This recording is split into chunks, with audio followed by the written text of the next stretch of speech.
paper.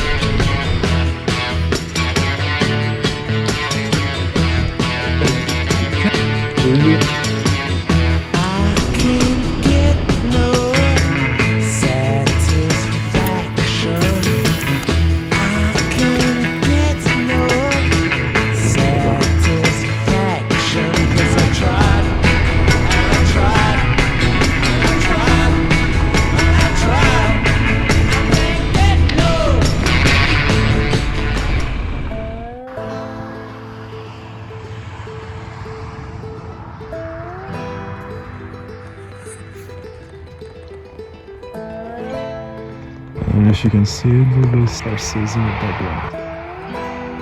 Check them. First thing first, I had to deal with yesterday's dishes in the river. Then I sat down for what's become my daily ritual, a full pomegranate and a handful of walnuts. It's nice because I still have the pomegranate from the imam and the walnut from the farmer from the other day. So I can just enjoy the view. I don't have to make breakfast. And there's horses in the background. I think it became my favorite fruit, honestly. Like, it's so full of juice, its color is amazing, and the interesting thing is that it's pretty long to eat because you have to take off this very little skin here and break it into pieces, and you kind of learn how to eat it. Like, before I had juices all over my hands, but now I think I'm a bit better at it. I'm sure it's got a lot of vitamins and sugar and stuff like this. And honestly, it's very satisfying to eat, like to peel off the skin, and it's very nice. Especially like this in the morning with the sun rising.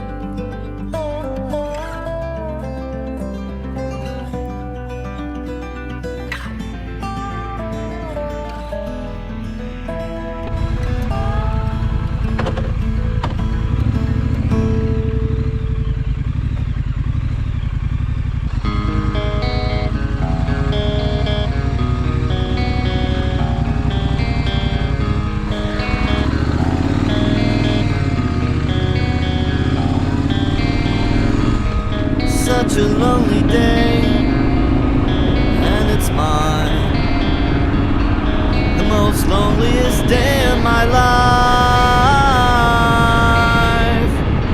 Such a lonely day should be banned. It's a day that I can't stand.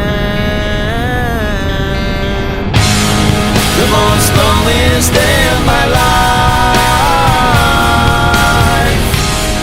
The most loneliest day of my life.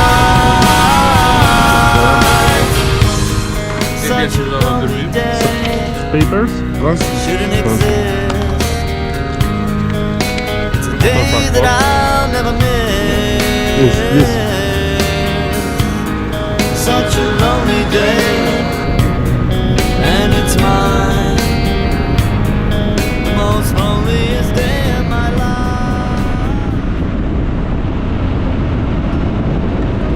I finally rolled into Erzurum, and the change in temperature was pretty intense. However, first thing I saw, of course, was a patisserie shop, but I stopped myself before it was too late. Looks like I'm gonna have to go. Erzurum has always been a major gateway between Anatolia and the East, and you can see that in its architecture. The first stop was at the madrasa. You can't miss it because of the massive minarets covered in turquoise tiles. It was built in the early 14th century during the Mongols period, and the stonework around the main door is pretty insane. It's got these deep carvings of a tree of life with lions and eagles at the base. It feels more like a fortress than a school, honestly. Walking through the small rooms that used to be student dorms, you see a bit of everything that makes this region history so unique, like jewelry, incredibly detailed daggers, and early firearms. On the more academic side, they have also beautiful ceramics, calligraphy kits, and even astronomy instruments. Just a short walk from there is the Great Mosque. It's one of the oldest in the region, dating back to the 12th century. Inside, it's not about big domes or gold, it's more like a forest of thick stone pillars and wooden ceilings. There's a specific skylight in the middle that lets a single beam of light hit the floor, which is the only thing brightening up the heavy basalt walls. I then headed straight for the center to see the twin minaret madrasa. It's the symbol of the city, with its two massive stucco-styled towers that have been standing since the 13th century. The main entrance is a masterpiece on its own. It has this giant stone portal covered in incredibly deep carvings. If you look closely, you'll see the Tree of Life, a symbol you see everywhere in this region, with a double-headed eagle at the top and lions at the base. It's basically the coat of arms of the Seljuk Turks.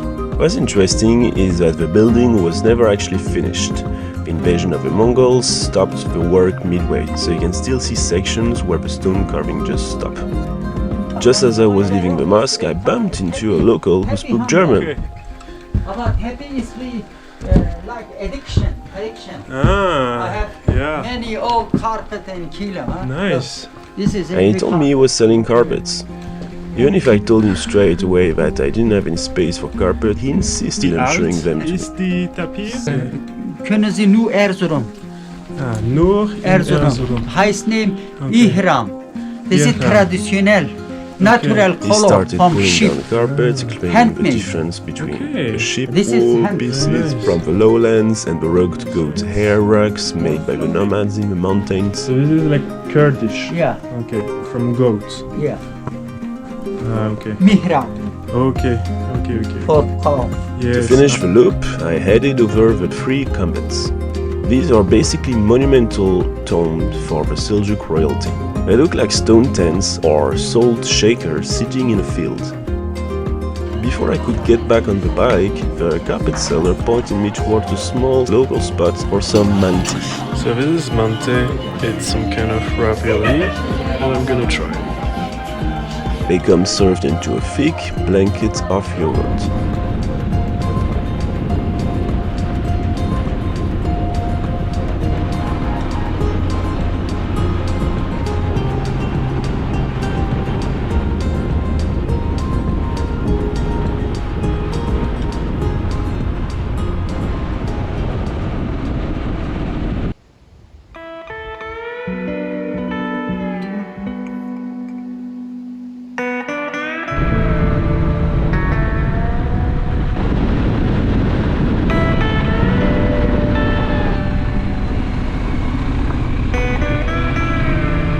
The sun was starting to finish his race for the day and I was getting seriously hungry. I decided it was time for a sandwich, but I had one problem: no bread. Luckily, I still had some flour in my bag, so plan B, I was gonna make my own kebab from scratch. First step is the dough, so it's a simple process, but the trick is finding that good consistency with just a bit of water in your hands. So I set the dough aside to rest and I started preparing the rest.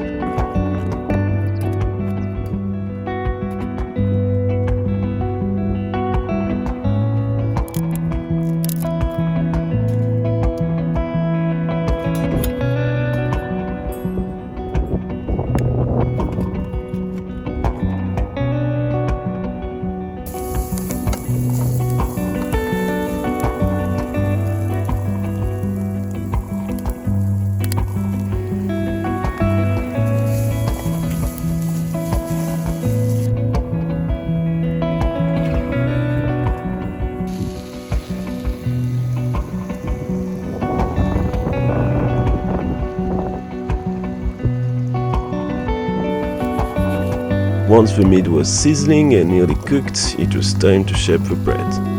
So I flattened it out into a thin galette and threw it in the pan.